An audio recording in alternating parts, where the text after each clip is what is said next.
Dato que alarma, que queremos chequear también, es el hecho de que los casos de tuberculosis en la Argentina han aumentado un 6%. Para saber más de esto, estamos en comunicación telefónica con el jefe de cátedra de Fisioneumonología de la Facultad de Medicina de la UBA, el doctor Domingo Palmero. Doctor, muy buenos días. Charlie Escobar lo saluda. ¿Cómo está? Buenos días, Charlie. ¿Cómo está usted? Bien. Afortunadamente, yo estoy bien. ¿Es cierto que ha aumentado un 6% los casos de tuberculosis? Sí, son las estadísticas del Ministerio de Salud. Este aumento viene registrándose desde el año 2012. O sea que hace 6 años que lentamente se está produciendo un aumento de los casos de tuberculosis en Argentina, al revés de lo que pasa en el mundo, que lentamente van disminuyendo.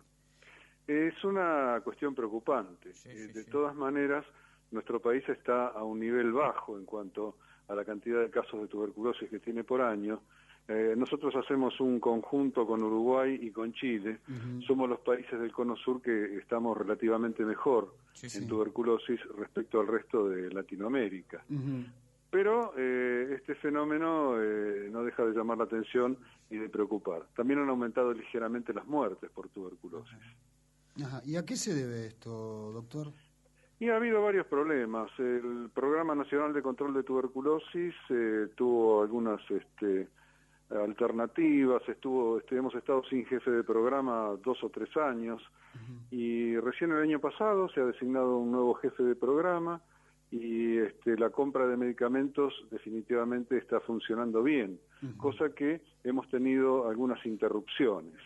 Eso por un lado. De todas maneras, nunca dejó de haber algún tipo de medicación para tratar la tuberculosis. El problema es que faltaba algún medicamento. El otro contexto que influye mucho en la tuberculosis es, desgraciadamente, una enfermedad asociada a la pobreza. Y eso, indudablemente, la pobreza es una cuestión creciente en Argentina. Nosotros vemos mucha marginación en los pacientes, mucha marginalidad en los pacientes que atendemos. Y otro factor muy importante son las migraciones. Argentina recibe migraciones importantes, ¿no? De 2 países que tienen una de las tasas de tuberculosis más altas de Latinoamérica, que son Bolivia y Perú. Y esa gente se incorpora como casos según su lugar de residencia en la capital o en la provincia de Buenos Aires. Por ejemplo, las jurisdicciones que están por encima del promedio de casos del total de casos de la Argentina son las provincias del norte, Chaco, Formosa, Jujuy, Provincia de Buenos Aires y Ciudad de Buenos Aires. Son los que estamos por encima del promedio nacional. Sí, exactamente. Así como hay provincias que tienen muy poquitos casos de tuberculosis, que para ellos es una enfermedad rara. Doctor, y por ejemplo también la zona sur de la Ciudad Autónoma de Buenos Aires, ¿no? Y sí. Buenos Aires tiene bolsones de pobreza muy grandes.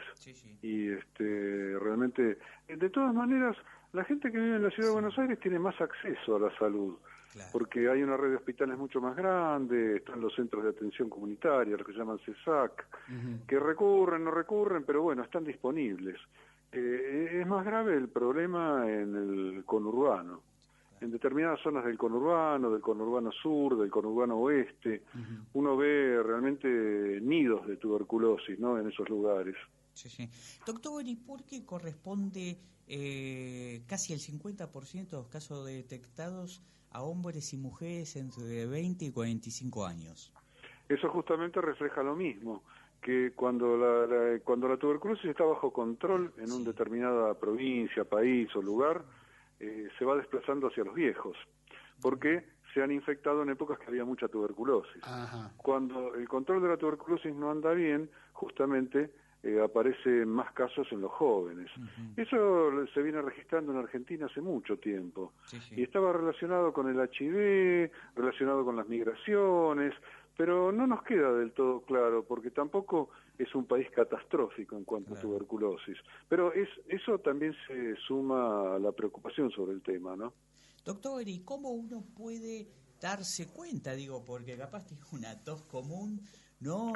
Y bueno, y está incubando algo todavía mucho más fuerte, como este caso de tuberculosis. ¿Cómo nos damos cuenta? Mire, esa es la gran pregunta, porque y ese es el gran problema. hay mucha demora en el diagnóstico de la enfermedad. A veces porque recurren a un sector médico que no conoce el tema y no lo diagnostica apropiadamente. Y otras veces directamente el paciente lo que te dice, estoy con tos por el cigarrillo, por el frío, por esto, por el otro, la famosa gripe mal curada, ¿no es cierto? Me tomo un ibuprofeno. Sí, la va tirando hasta que un día escupe sangre. Y ahí ya, o le falta el aire, francamente, ¿no?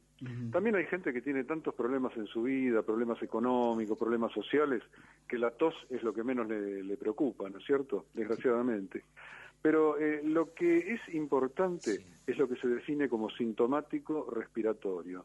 Es la persona que tiene tos y una expectoración amarilla o amarillo-verdosa durante más de 2 semanas. Porque en 2 semanas un catarro se cura, pero si el catarro no se curó más allá de las 2 semanas, tiene que consultar al médico por ese motivo, específicamente. Bien. ¿Nos tenemos que preocupar, doctor, o usted cree que estos índices van a ir bajando paulatinamente en los próximos años? Si el programa de tuberculosis continúa en sus funciones y la provisión de medicamentos es regular, Argentina fue uno de los primeros programas de tuberculosis de las Américas, por lo menos al sur del Río Grande, ¿no? Sí. Y bueno, somos pioneros en el tema. Se tiene que esperar que haya un progresivo control, pero es una enfermedad de desarrollo lento. O sea que cuando se escapa lentamente, y cuando cae, si usted la logra hacer caer, también cae lentamente. Doctor, sí. es una enfermedad muy traicionera, ¿no? Porque estoy leyendo que hay gente que la puede tener en vida latente durante años, sin generar síntomas y sin generar contagio, hasta que se despierta. Y uno de los temas que la puede despertar es el estrés. Sí, el estrés. Lo más clásico de eso es el SIDA, ¿no? El HIV, que es una inmunodepresión muy grave, ¿no? Pero sí, situaciones de estrés, falta de alimentación, es decir, toda esa serie de problemas, otras enfermedades, la vejez, pueden desencadenar, porque como usted bien dijo, ¿no? Es muy más que traicionera, es muy astuta la tuberculosis. Claro. Porque usted sabe que 1/3 de la población mundial tiene algún bacilito dentro de sus pulmones. Y a la mayor parte de ese tercio no nos va a pasar absolutamente nada, espero, por lo menos en lo que respecta a mí. Sí, yo también, yo espero lo mismo, Doc. Tocamos madera. Claro, yo espero lo mismo. Pero el tema es que por H o por B hay un bajón de defensas, digamos así, en términos comunes del organismo, y esto se reactiva en cualquier momento, ¿no? Así que persiste, años y años. Eso la vuelve muy difícil de controlar, la enfermedad, ¿no? Realmente. Bien, doctor, le agradezco muchísimo la comunicación. La verdad Charlie, que me da gusto escuchar, sinceramente, a un especialista de su nivel, ¿no? De su talla, con tanta experiencia, tan reconocido. Generalmente cuando uno charla con este tipo de gente, a veces se meten demasiado en la parte científica, técnica, y a uno se le escapan un montón de cosas. Y la verdad que ha sido tan claro que desde ya se lo agradezco. Bueno, muchas gracias a ustedes por la entrevista, y mucha suerte. Muchísimas gracias, doctor. Hasta Pasaba luego. entonces, hasta luego. El doctor Domingo Palmero, jefe de cátedra de fisioneumonología de la Facultad de Medicina de la UBA. Si me pongo a leer el currículum del doctor, si me pongo a leer el currículum del doctor, estamos hasta las 15 horas, más o menos. Sí, una eminencia. Digo, nos gustó tanto y fue tan claro que lo vamos a volver a invitar. No seguro. Sí, para que se den una idea, es consultor de la Organización Mundial de la Salud el tipo. Y le agradecemos a Gabriela Piovano, colega periodista y médica infectóloga, trabaja con personas con HIV en el Muñiz, que nos facilitó el contacto y esta nota.